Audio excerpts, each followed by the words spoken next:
اعوذ باللہ من الشیطان الرجیم، بسم اللہ الرحمن الرحیم۔ ڈیئر اسٹوڈنٹس، محترم خواتین و حضرات، السلام علیکم۔ میں امید کرتا ہوں کہ آپ اور آپ کے گھر والے خیریت سے ہوں گے۔ ہم آپ کو پولیٹیکل ہسٹری آف پاکستان ایک ترتیب کے ساتھ پڑھا رہے ہیں۔ امید کرتے ہیں کہ آپ کو ہماری کوشش پسند آتی ہوگی۔ آج کا ہمارا ٹاپک ہے Benazir Bhutto second regime 1993 to 1996۔ Dear students, ہم آپ کو پڑھا چکے ہیں کہ کیسے 1993 میں ملک کے اندر سیاسی انتشار عروج پکڑ چکا تھا، جس کے بعد ملک میں الیکشن ہوئے اور 1993 کے اندر کوئی بھی پارٹی اس قابل نہ تھی کہ ایک مضبوط حکومت بنا سکے۔ پاکستان مسلم لیگ نون اور پیپلز پارٹی دونوں ہی آزاد امیدواروں اور دیگر جماعتوں کے ساتھ رابطے کرنے لگیں کہ وہ الیکشن جیت سکیں۔ پاکستان پیپلز پارٹی اس مہم میں کامیاب رہی اور نواز شریف چونکہ اسٹیبلشمنٹ کی گڈ بکس میں نہیں تھے تو اس کا ان کو بہت زیادہ نقصان ہوا تھا۔ تو 19 اکتوبر 1993 کو محترمہ بینظیر بھٹو ایک مرتبہ پھر سے ملک کی وزیر اعظم بنی اور ان کو ملکی سطح پر سپورٹ بھی ملی۔ پنجاب کے اندر بھی مسلم لیگ کو نقصان ہوا تھا۔ 240 میں سے 105 سیٹس مسلم لیگ نون نے جیت لی تھی، مگر پھر بھی وہ پنجاب میں حکومت نہ بنا سکی تھی، جبکہ وہ پنجاب کی سب سے بڑی سیاسی جماعت کے طور پر سٹل وہاں پر کھڑی تھی۔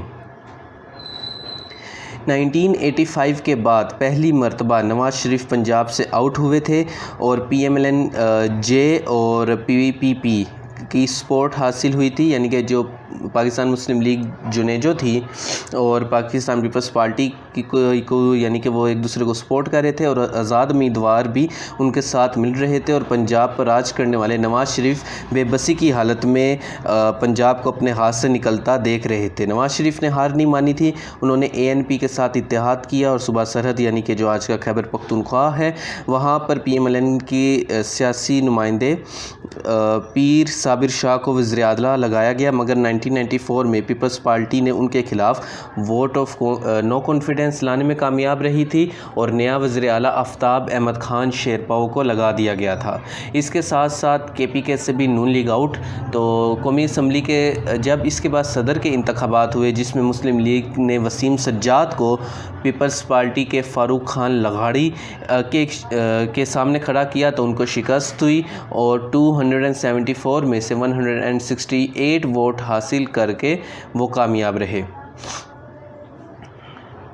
پنجاب اور صوبہ سرحد یعنی کہ خیبر پختونخوا کے ساتھ ساتھ وفاق میں بھی وہ ریلیکس تھے کہ اب نواز شریف کی طرف سے اب ریلیکس ہوا جا سکتا ہے کہ پنجاب میں بھی چھٹکارا لے لیا، KPK میں بھی اور اب سینٹر میں بھی۔ تو 1988 کی طرح وہ نہ تو 58-2B سے پریشان تھی کیونکہ ملک کا صدر پاکستان پیپلز پارٹی سے تھا اور جو لغاری صاحب تھے پریزیڈنٹ پاکستان اور پیپلز پارٹی سے تعلق رکھتے تھے، اور نہ ہی وہ نواز شریف سے پریشان تھی کیونکہ وہ اسٹیبلشمنٹ سے الجھے پڑے تھے۔ اس کے بعد بینظیر نے ملک میں آزاد خیال نظریات پر کام کیا، لبرلزم پر کام کیا، عورتوں کے حقوق پر کام کیا، مزدور طبقے کے لیے کام کیا، فیملی پلاننگ پر کام کیا تاکہ پاپولیشن کو کنٹرول کیا جا سکے وغیرہ وغیرہ، مگر وہ عوام کو مطمئن نہ کر سکی تھیں۔ انہوں نے ملکی اداروں کو پرائیویٹ کرنے کا کام جاری رکھا اور نواز شریف کے بہت سارے ترقیاتی کام روک دیے گئے۔ ملک کے اندر کرپشن بڑھتی چلی جا رہی تھی جس سے بینظیر کو بہت زیادہ نقصان ہوا تھا۔ اس کے ساتھ کراچی کے حالات بگڑ رہے تھے، وہاں پر گروہ بن رہے تھے اور MQM کو یعنی کہ وہ ٹارگٹ ہوتی تھی، پھر MQM ان کو ٹارگٹ کرتی تھی۔ نواز شریف کوشش کرنے لگے کہ ان حالات سے سیاسی فائدے اٹھائے جائیں اور عوام کو اپنی طرف لایا جائے، جس کے ساتھ محترمہ بینظیر بھٹو کے اپنے بھائی مرتضیٰ بھٹو نے محترمہ کی انتظامی صلاحیتوں پر سوال اٹھانے شروع کر دیے، ان کی مخالفت کرنا شروع کر دی، جس کے ساتھ ساتھ حالات اس وقت اور بھی زیادہ سنگین ہو گئے جب مرتضیٰ بھٹو کو کراچی میں قتل کر دیا گیا تھا۔ محترمہ بینظیر بھٹو کے ساتھ حالات اور بگڑ گئے جب ملک کے صدر نے بھی ان سے منہ موڑ لیا۔ واصف علی زرداری کی ملکی معاملات میں دخل اندازی کو پسند نہیں کرتے تھے۔ دوسری طرف خلیجی ممالک بھی پاکستان سے آرمی کی درخواست کر رہے تھے تاکہ خود کو محفوظ بنا سکے، اور محترمہ بینظیر اور ان کے درمیان معاملات اتنے آسان نہیں تھے، اور اس کے علاوہ محترمہ بینظیر بھٹو نے چیف جسٹس سجاد علی شاہ کو ہٹانے کی بھی کوشش کی تھی اور چیف آف آرمی سٹاف کی تعیناتی کے معاملات بھی کمپلیکس ہوئے تھے، پیچیدہ پیدا ہوئے تھے۔ محترمہ بینظیر بھٹو ملک کے صدر سے بہت زیادہ تنگ تھیں۔ انہوں نے یہاں تک کہہ دیا تھا کہ ان کے بھائی مرتضیٰ بھٹو کے قتل میں پریزیڈنٹ ملوث ہیں، تو محترمہ کے ساتھ برے تعلقات، اپوزیشن کی طرف سے دباؤ اور اسٹیبلشمنٹ کی طرف سے سپورٹ کی وجہ سے صدر لغاری نے 58(2)B کا استعمال کر کے اسمبلیاں توڑ دیں۔ جیسے کہ پہلے غلام اسحاق خان نے 1990 اور 1993 میں حکومتیں یہ کہہ کر توڑی تھیں کہ ملک میں قانون کی پاسداری نہیں ہو رہی، کرپشن ہے اور کراچی کے حالات اچھے نہیں ہیں، ایکسٹرا جوڈیشل مرڈر ہوتے ہیں، قتل ہو رہے ہیں، گینگ وارز ہو رہی ہیں، معیشت نہیں ٹھیک وغیرہ وغیرہ۔ اسی طرح کے الزامات صدر لغاری نے اپنے بیانیے میں استعمال کر کے محترمہ بینظیر بھٹو کی حکومت کو گھر بھیج دیا تھا۔ جیسے کہ ہوتا تھا تو اس بار بھی کیئر ٹیکر گورنمنٹ کی کابینہ یعنی کیبنٹ میں اپوزیشن کے لوگ بھی شامل تھے۔